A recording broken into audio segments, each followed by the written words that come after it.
Hello, this is Paul from Inline Performance Magazine, and today we're working on the Ducati 848. We will be installing this STM brake and clutch reservoir, but since we already have a brake reservoir installed from Rizoma, we're going to use it for the clutch side. So we're going to start this off by removing the cap and sucking out all of the old brake fluid from our clutch reservoir, and then we're going to swap it for this new one before trading out the rest of the fluid and leaving the system. As you can see, we've wrapped our clutch reservoir with a towel when we remove this fluid out of it.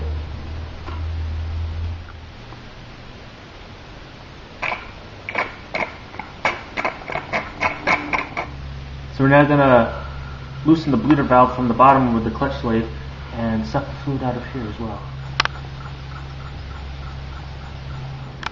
So now that the reservoir has been drained of the fluid as well as the lines, I'm going to disconnect this line using some pliers to break free this, and then afterwards we will use this to remove the bolt holding on, and we'll change it out for this shiny black reservoir.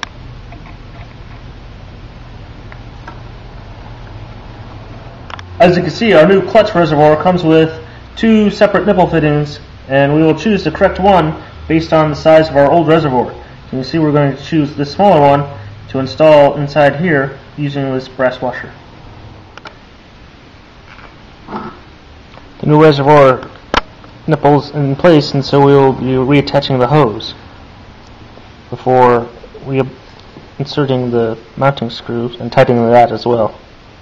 With the nipple and the hose reattached, we can finish tightening this mounting bolt, and then we'll be able to add new brake fluid into this clutch reservoir. We're going to be using clean .4 from a new unopened container.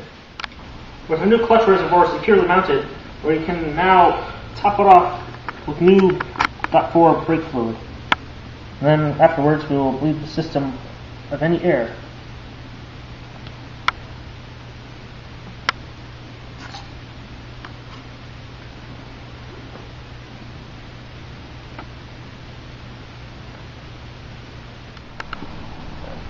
We'll continue pumping this until all of the old fluid has been removed from around the clutch plates and everything, and then we'll have only clear fluid coming out. You'll have to remember when you're topping the reservoir and after you bleed the system to keep it at the proper level and not overfill it, or it may leak out.